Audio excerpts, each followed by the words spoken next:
Welcome to Raos Academy, Hyderabad Branch. I'm Shri and I'm here to teach current affairs. Whereas the first current affairs of the day is Union Public Service Commission. So why this UPSC has been in news is because the UPSC is going to mark 100 years by 2026 from its establishment. UPSC has been established in 1926. It is going to complete a century, that is 100 years by 2026, that is next year. So let's understand more about the nature of this particular body UPSC and its functions and various different role has been played by UPSC. Firstly, this UPSC is a constitutional body. There are different kinds of bodies that one will observe, that is the constitutional body as well as non-constitutional body. Whereas the constitutional bodies are those bodies which are established according to a particular article or particular part of the constitution, which have been introduced in constitution during the constitution making itself. Whereas the non-constitutional bodies are of two types, one being the statutory bodies and the other being the non-constitutional non-statutory bodies. For example, the bodies which are introduced through executive resolution. Best example for those bodies which are established through executive resolution are Niti Aayog.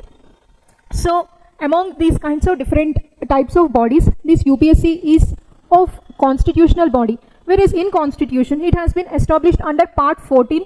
Under part 14, the articles which talks about the UPSC body is 315 to 323. These are the articles, and again it is the part 14, and this part 14 refers to 315 to 323 articles of UPSC.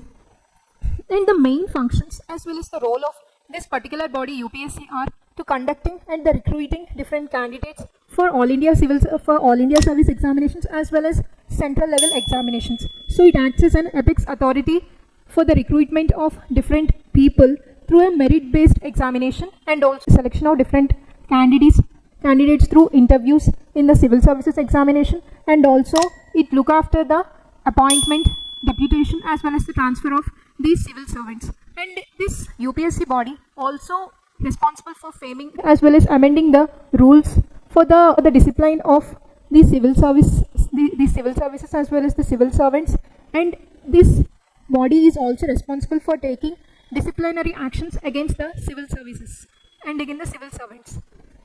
And this UPSC body is also responsible for taking the subject matter which have been referred by the President of India and advised to Government of India. So let's understand more about the history, how this UPSC has been established.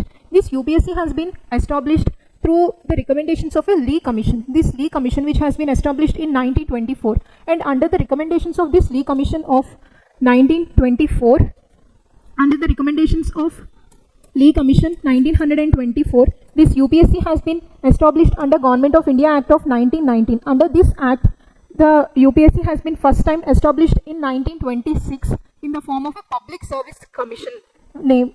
With the name of Public Service Commission name, this UPSC has been first time established in 1926 under the act called Government of India Act 1919 under the recommendations of Lee Commission. Later, again in 1937, the name of the UPSC, that is PSC, has been renamed to Federal Public Service Commission under Government of India Act of 1935. Initially, its name is Public Service Commission in 1926 during its establishment, whereas in 1937 it is renamed to Federal Public Service Commission under the Government of India Act of 1935, and again in 1947 it is finally renamed to Union Public Service Commission in 1947. So this is the history of Union Public Service Commission. So if you see the composition of the Union Public Service Commission, it is not a rigid one, it is flexible and it is changed from time to time according to the legislation of the central government, that is the Government of India. So as of now, the composition of UPSC includes the 10 members, that is 1 chair member and again the 9 other members.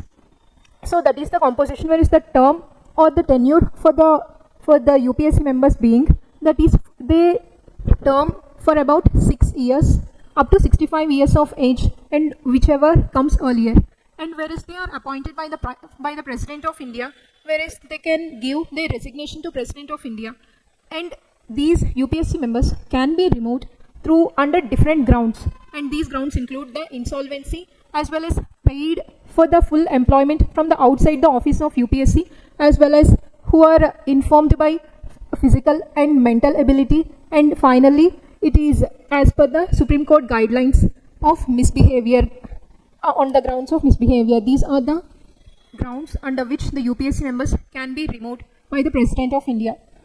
So whereas the other things regarding to them are the expenses. The expenses of the UPSC members are charged on the Consolidated Fund of India, whereas the term charged on the Consolidated Fund of India refers to, and the expenses of the UPSC, that is the salary as well as the pensions of the UPSC members, are not voted in the parliament in order to provide the salaries and the pensions to UPSC members. That's what it talks about. The expenses of the UPSC members, that is the salaries and the pension of UPSC members, are not charged. They are charged on the Consolidated Fund of India. Charged on the Consolidated Fund of India means they are not voted in the parliament. And the next one is the post-term appointment, whereas these UPSC members, after their tenure of 6 years or 65 years, in case of the chairman of UPSC member, the chairman of UPSC is not eligible to work under Government of India as well as under the State Government of India, whereas the members of the UPSC members can become the chairman of UPSC body, or the members of the UPSC after their tenure can become the chairperson of the State Public Service Commissions. So that's what talks about the post-term appointments. So this is all about the UPSC, which is going to complete the 100 years, that is the century from its establishment in 1926, which is going to complete 100 years by 2026, that is the next year.